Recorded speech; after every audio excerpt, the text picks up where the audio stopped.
ਕਹਾਵਤਾਂ ਅਧਿਆਇ 2। हे ਮੇਰੇ ਪੁੱਤਰ, ਜੇ ਤੂੰ ਮੇਰੀ ਆਖੇ ਲੱਗੇ ਅਤੇ ਮੇਰੇ ਹੁਕਮਾਂ ਨੂੰ ਆਪਣੇ ਕੋਲ ਸਾਂਭ ਰੱਖੇ, ਭਈ ਬੁੱਧ ਵੱਲ ਕੰਨ ਲਾਵੇਂ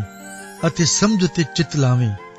ਹਾਂ, ਜੇ ਤੂੰ ਵਿਵੇਕ ਲਈ ਪੁਕਾਰੇ ਅਤੇ ਸਮਝ ਲਈ ਆਵਾਜ਼ ਕੱਢੇ, ਜੇ ਤੂੰ ਚਾਂਦੀ ਵਾਂਗੂ ਉਹਦੀ ਭਾਲ ਕਰੇ ਅਤੇ ਗੁਪਤ ਧਨ ਵਾਂਗੂ ਉਹਦੀ ਖੋਜ ਕਰੇ, ਤਾਂ ਤੂੰ ਯਹੋਵਾ ਦੇ ਭੈ ਨੂੰ ਸਮਝੇਗਾ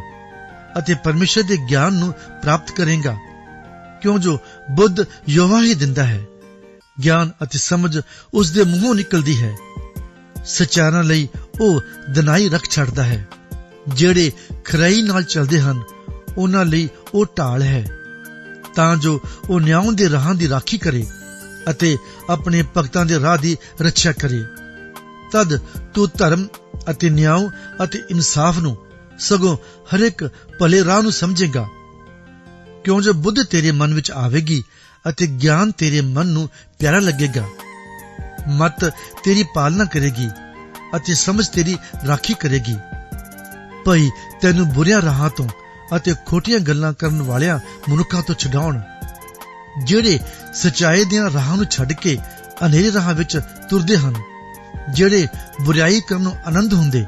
ਅਤੇ ਬੁਰਾਈ ਦੇ ਖੋਟਿਆਂ ਕੰਮਾਂ ਤੋਂ ਖੁਸ਼ੀ ਮਨਾਉਂਦੇ ਹਨ, ਜਿਨ੍ਹਾਂ ਦੇ ਰਾਹ ਵਿੰਗੇ ਅਤੇ ਚਾਲਾਂ ਵਿਗੜੀਆਂ ਹੋਈਆਂ ਹਨ, ਤਾਂ ਜੋ ਉਹ ਤੈਨੂੰ ਪਰਾਈ ਇਸਤਰੀ ਤੋਂ ਛਡਾਉਣ, ਉਸ ਓਪਰੀ ਇਸਤਰੀ ਤੋਂ ਜਿਹੜੀ ਚਿਕਣੀ ਚੋਪੜੀਆਂ ਗੱਲਾਂ ਕਰਦੀ ਹੈ, ਜਿਹਨੇ ਆਪਣੇ ਜਵਾਨੀ ਦੇ ਸਾਥੀ ਨੂੰ ਛੱਡ ਦਿੱਤਾ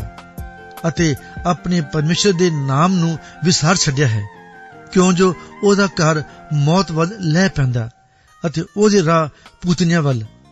ਜਿਹੜੇ ਉਹਦੇ ਕੋਲ ਜਾਂਦੇ ਹਨ ਉਹਨਾਂ ਵਿੱਚੋਂ ਕੋਈ ਵੀ ਮੁੜ ਕੇ ਨਹੀਂ ਆਉਂਦਾ ਅਤੇ ਨਾ ਹੀ ਜਿਉਣ ਦੇ ਰਾਹ ਤੱਕ ਆਪੜਦਾ ਹੈ। ਇਉਂ ਤੂੰ ਭੋਲਿਆਂ ਦੇ ਰਾਹ ਵਿੱਚ ਤੁਰੇਂਗਾ ਅਤੇ ਧਰਮੀਆਂ ਦੇ ਮਾਰਗ ਨੂੰ ਫੜੀ ਰੱਖੇਂਗਾ। ਸਚਿਆਰ ਹੀ ਧਰਤੀ ਉੱਤੇ ਵਸਣਗੇ ਅਤੇ ਖਰੇ ਹੀ ਉਹਦੇ ਵਿੱਚ ਰਹਿ ਜਾਣਗੇ, ਪਰ ਦੁਸ਼ਟ ਧਰਤੀ ਉੱਤੋਂ ਕੱਟੇ ਜਾਣਗੇ ਅਤੇ ਛਲੀਏ ਉਸ ਵਿੱਚੋਂ ਪੁੱਟੇ ਜਾਣਗੇ।